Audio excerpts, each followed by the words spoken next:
O Evangelho em 3 minutos, com Mário Persona.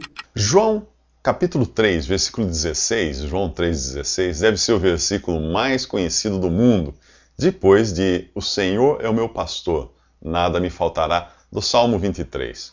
Por estarmos sempre mais preocupados com as nossas necessidades, é que o Salmo 23 é tão popular. Mas poucos percebem que para existir o Salmo 23 foi preciso existir o Salmo 22, claro.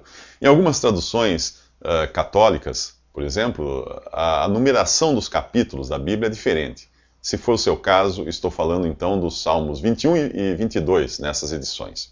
O Salmo 23, que fala de coisas boas como abundância, verdes pastos, águas tranquilas, refrigério, amor, consolo, bondade, misericórdia e cálice transbordante, não existiria se Jesus não tivesse passado pela cruz. É no Salmo 22 que está o brado que ele daria 1000 anos depois na cruz. Deus meu, por que me desamparaste? É nesse Salmo 22 que nós vemos Jesus abandonado por Deus, massacrado pelos homens, cercado de malfeitores e com as mãos e os pés traspassados por grandes pregos. Antes que viesse a salvação e todos os benefícios que Deus preparou para os salvos, era preciso que o Filho de Deus morresse em lugar do pecador. E essa obra magnífica está resumida em um versículo, João 3,16, o qual apresenta não só a base para podermos nascer de novo, mas também a razão ou motivo de Deus. Porque Deus amou o mundo de tal maneira que deu o seu Filho unigênito, para que todo aquele que nele crê não pereça, mas tenha a vida eterna. Primeiro vem a origem de tudo, que é Deus, e o seu moto, que é o amor.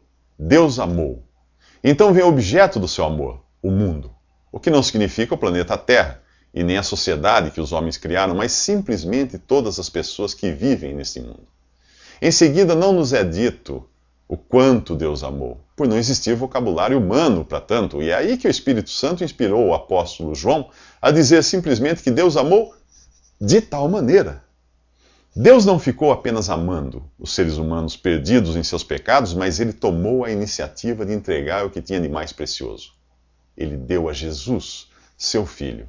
Se entregar um filho já é uma medida extrema, imagine entregar um filho para salvar pecadores. E foi o que Deus fez com Jesus. Ele nos amou de uma maneira indizível, ao ponto de entregar o seu Filho Jesus para morrer, para tirar os nossos pecados e ressuscitar para a nossa justificação. Embora o amor de Deus seja universal e o sacrifício de Cristo seja suficiente para salvar todos os homens, apenas alguns serão salvos. Deus não amou o mundo de tal maneira que deu o seu Filho unigênito para que todos não pereçam e todos tenham a vida eterna. Não. Ele deu o seu Filho para que todo aquele que nele crê não pereça, mas tenha a vida eterna. O que você acha? Deus incluiu você nessa salvação ou não? Nos próximos 3 minutos, Nicodemos descobre que não se trata de uma escolha entre duas opções. Existe só uma opção. Visite www.3minutos.net.